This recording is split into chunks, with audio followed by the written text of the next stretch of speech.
Movie box channel में आपका स्वागत है। आज की कहानी है 2014 की कन्नड़ा फिल्म उग्रम की।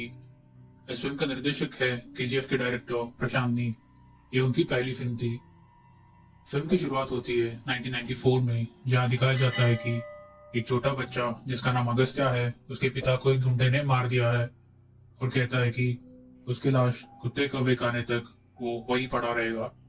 तभी वहां पे एक जीप आता है, जिसमें से एक व्यक्ति उतर कर कहता है कि मैंने अपने बेटे की मांग को हमेशा पूरा किया है, इसलिए उस लाश को छोड़कर जाने के लिए कहता है। उसके साथ उसका बेटा बाला भी है। अगस्त्य अपने पिता का अंतिम संस्कार करता है। अगले सीन में दिखाया जाता है कि अगस्त्य एक घर के बाहर जाकर बाला को बुलाता है। बाला बाहर आकर अगस्त्य से पूछता है क्या उसे कुछ चाहिए, लेकिन अगस्त्य ना बोलते हुए बाला से कहता है कि अगर उसे कुछ चाहिए तो बुला ले, वो आएगा। दूसरी तरफ दिखाया जाता है कि उसी दौरान शिवरुद्र लिंगैया बेंगलुरु आपराधिक सिंडिकेट में एक क्रूर गैंगस्टर था, जो एक बड़ी तस्करी का सौदा करने के लिए सहमत हो गया, जिसके लिए उसने एक शिपिंग कंपनी के मालिक प्रभाकर से संपर्क किया और उसको अपने लिए काम करने का ऑफर दिया ताकि वो जहाजों के माध्यम से माल की तस्करी कर सके। लेकिन प्रभाकर ने इस प्रस्ताव को ठुकरा दिया। इसे गुस्सा होकर शिवरुद्र लिंगैया ने प्रभाकर की पत्नी को मार डाला और उसकी नवजात बेटी नित्या को मारने की धमकी दी, जिसकी वजह से प्रभाकर ने शिवरुद्र लिंगैया के प्रस्ताव को स्वीकार कर लिया। शिवरुद्र लिंगैया के साथ काम करते हुए प्रभाकर ने दुबई से आने वाली एक जहाज को रोक दिया, जिसमें शिवरुद्र लिंगैया से संबंधित तस्करी का सामान था, और तस्करी के 90% माल को दूसरे जहाज में डाल दिया। उसने इसे तीसरे पक्ष को बेच दिया और एक नया जीवन शुरू करने के लिए नित्या के साथ ऑस्ट्रेलिया भाग गया। शिवरुद्र लिंगैया को प्रभाकर के दिए हुए गुप्त सूचना के आधार पर पुलिस गिरफ्तार करती है। हालांकि वो अपने बेटे धीरज के माध्यम से जेल से ही अपनी गतिविधियों को जारी रखता है। आगे 20 साल बाद 2014 में शिवरुद्र लिंगैया अब एक विधायक उम्मीदवार है, जो अपने बेटे धीरज के साथ प्रभाकर से प्रतिशोध लेने की प्रतीक्षा कर रहा है।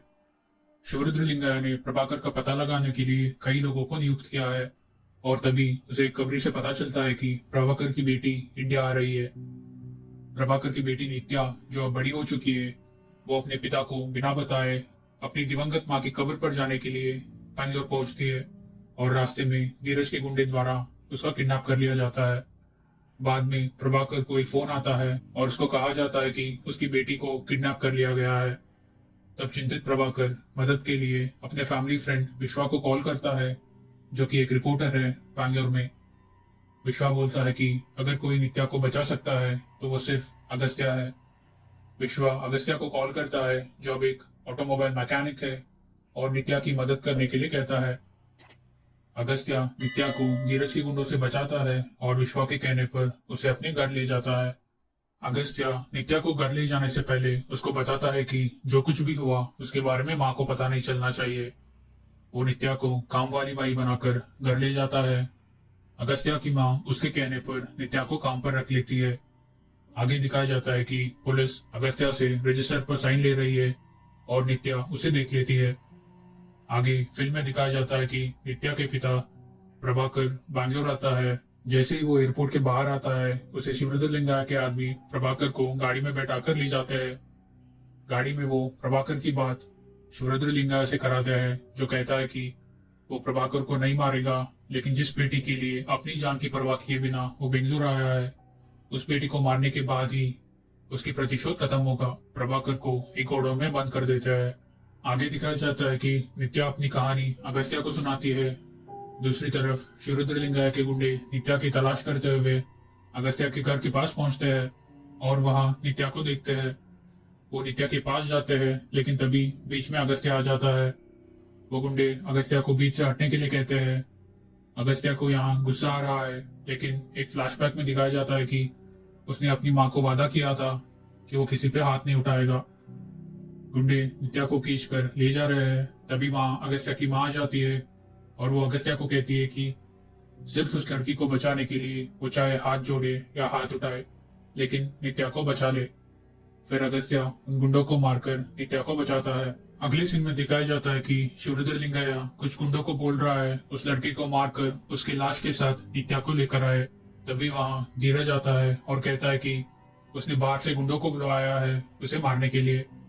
दूसरी तरफ नित्या अगस्त्या से अपनी माँ की कब्र देखने की इच्छा जताती है। अगस्त्या नित्या को उसकी माँ की कब्र के पास ले जाता है और वहां से वापस लौटते वक्त उन पर गुंडे हमला करते हैं। अगस्त्या उन गुंडों को मार रहा होता है, तभी वहां धीरज के भेजे हुए गुंडे आते हैं, लेकिन उनका लीडर अगस्त्या को देखकर वहां से भाग जाता है। उसके साथ सारे गुंडे भी भाग जाते हैं। वहां से अगस्त्या शिवरुद्रलिंगाया के राइस मिल पर जाता है और उसे चेतावनी देता है कि वो उस लड़की से दूर रहे। दूसरी तरफ नित्या धीरे धीरे अगस्त्या को पसंद करने लगी है। एक दिन जब नित्या पड़ोसी के घर चीनी मांगने जाती है, तब वो पड़ोसी नित्या को अगस्त्या के अतीत के बारे में बताती है। नित्या उनकी बातों को सुनकर डर जाती है। डरी हुई नित्या जब अगस्त्या को चाय देने जाती है, तब वो अगस्त्या के बाएं हाथ में एक सिंह का टैटू देखती है। डर के मारे चाय गिरा देती है। तभी वहां अगस्त्या को लेने पुलिस आई है। अगस्त्या उनकी जीप में बैठकर जाता है। तभी वहां पे विश्वा आता है। नित्या उससे पूछती है कि लोग बात कर रहे हैं कि अगस्त्या ने कुछ लोगों को मारा है, वो एक जानवर है और खूंखार है, क्या वो सच है? इस पर विश्वा कहता है उसने कुछ नहीं, बहुत लोगों को मारा है और बहुत खूंखार था, लेकिन वो जानवर नहीं था। विश्वा नित्या को अगस्त्या की कहानी सुनाने लगता है, मुगोर में अगस्त्या के काले अतीत के बारे में। मुगोर नामक एक गांव जहां बहुत सारे गैंगस्टर्स अपना अलग अलग गैंग बनाकर मुगोर पे राज करने की सपना देख रहे हैं। इसके लिए वो युवा लड़कों को अपने गैंग में शामिल करने की कोशिश कर रहे हैं। दूसरी तरफ बाला, जिसके पिता ने अगस्त्या की मदद की थी, वो अभी एक छोटे से गैंग बनाकर सदानंद शेट्टी नामक एक गैंगस्टर के नीचे काम कर रहा है और तिलकवाड़ी नाम के एरिया को संभाल रहा है। बाला अगस्त्या से मिलता है, जो एक मैकेनिक के तौर पर काम कर रहा है, और उसे अपनी गैंग में शामिल होने के लिए कहता है। अगस्त्या उस एहसान को याद कर जो बाला के पिता ने बचपन में किया था, वो उसकी गैंग में शामिल हो जाता है। बाला अगस्त्या को अपनी गैंग से मिलाता है। तभी वहां साजी नाम का एक गुंडा आता है। बाला अगस्त्या को साजी के बारे में बताता है कि वो कोई भी लड़की को उठाकर अपने हवस का शिकार बनाता है। उस दिन भी साजी एक लड़की को उठाकर ले जाता है। उसको देखकर भी कोई कुछ नहीं करता है। एक दिन जब बाला और अगस्त्या चाय पी रहे हैं, तभी एक गैंग जीप से वहां से गुजरता है और बाला उठकर उन्हें सलाम करता है। बाद में वो अगस्त्या से कहता है कि उसका सपना है कि ऐसे लोग एक दिन उसको सलाम करें। दूसरी सीन में हम देखते हैं कि अगस्त्या की माँ उससे कहती है कि बाला जो कुछ भी मांगे उसकी मदद करना। मुगोर में सारे गैंगस्टर्स बाला की बहुत मजाक उड़ाते हैं। इसे देखकर भी अगस्त्या धैर्य बनाकर रखता है। लेकिन एक दिन जब साजी तिलकवाड़ी आता है और वहां पे एक लड़की का बलात्कार करने की कोशिश करता है, उस लड़की की माँ की बेबसी देखकर अगस्त्या का सब्र की बांध टूट जाती है। वो साजी और उसके गुंडों को मारकर उस लड़की को बचाता है। आगे दिखाया जाता है कि सदानंद शेट्टी का बेटा बाला के आदमी को मार देता है। इसके बारे में पूछने के लिए बाला शेट्टी के पास जाता है। शेट्टी बाला से अपने बेटे की ओर से माफी मांगता है। उसी रात जब शेट्टी खाना खा रहा है, उसके गैंग के लोग उसे उकसाते हैं कि वे बाला को सबक सिखाए। अगले दिन शेट्टी के कहने पर पुलिस बाला को अरेस्ट करती है और उसे वहां से तिहाड़ जेल शिफ्ट करने की सोचती है।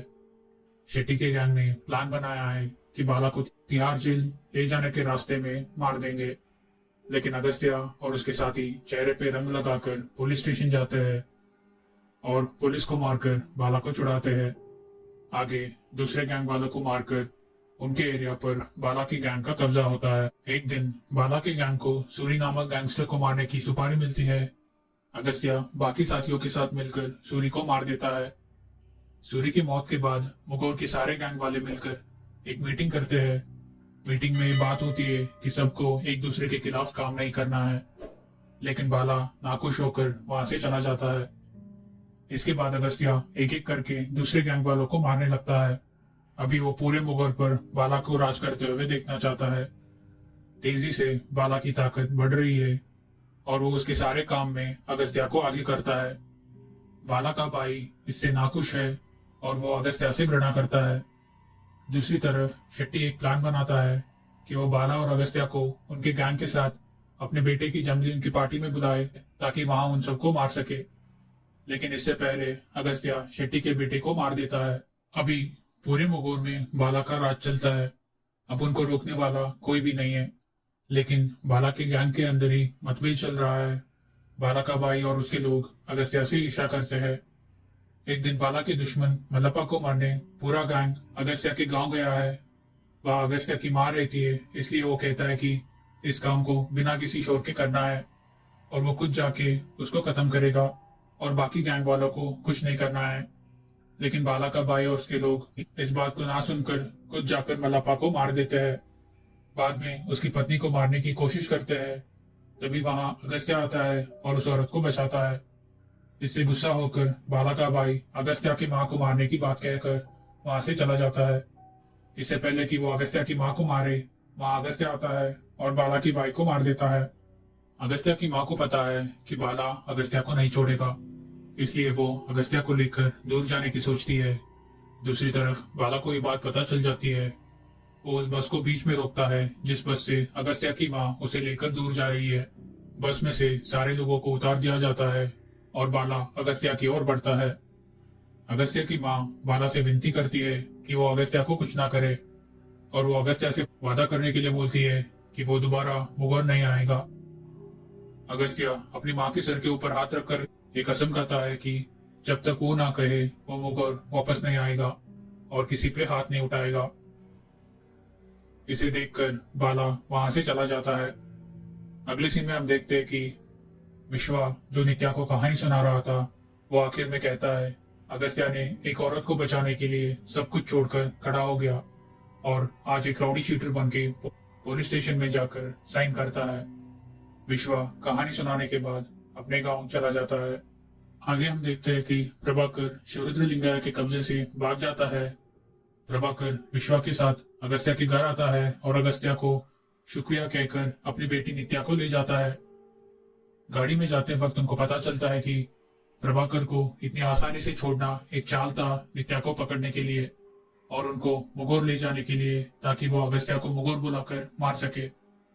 दूसरी तरफ हम देखते हैं कि धीरज अपने पिता शिवरुद्र लिंगाया को मार देता है ताकि इलेक्शन लड़ने के लिए जो टिकट उसके पिता को दिया गया था वो उसे मिल सके। विश्वा अगस्त्या को कॉल करके सब कुछ बताता है। अगस्त्या मुगौर जाने के लिए तैयार होने लगता है। तभी उसे अपनी मां को दिया हुआ कसम याद आता है और वो रुक जाता है। लेकिन उसके मां के कहने के बाद वो मुगौर के लिए निकल जाता है। मुगौर में सारे गैंगस्टर्स इसी दिन का इंतजार कर रहे थे कि वो अगस्त्या को मार सके। अगस्त्या मुगौर पहुंचता है। वहां उसकी और गैंगस्टर्स के बीच लड़ाई होती है जिसमें धीरज और बाकी गुंडों को अगस्त्या मार देता है और वो नित्या को वहां से ले जाने वाला होता है। तभी वहां बाला और उसके लोग आ जाते हैं। बाला और अगस्त्या के बीच बहस होती है। अगस्त्या बाला से कहता है कि उसने अपनी मां को बचाने के लिए उसके भाई को मारा और उसने कुछ गलत नहीं किया। अगर बाला को लगता है कि उसने कुछ गलत किया है तो वो अभी उसे मार सकता है। बाला अगस्त्या को मारने के लिए तलवार उठाता है, लेकिन अपनी पुरानी बातों को याद करके उसे छोड़ देता है। बाला अगस्त्या से कहता है कि वो मुगौर छोड़ दे और वापस ना आए। आखिर में नित्या अगस्त्या को अपनी दिल की बात बताती है और वो एक हो जाते हैं और इसी के साथ फिल्म खत्म हो जाती है। अगर आपको ये वीडियो पसंद आया है तो वीडियो को लाइक करिए और हमारे चैनल मूवी बॉक्स को सब्सक्राइब करिए और बेल आइकन को प्रेस कर दे। एक नई कहानी के साथ फिर मिलते हैं। धन्यवाद।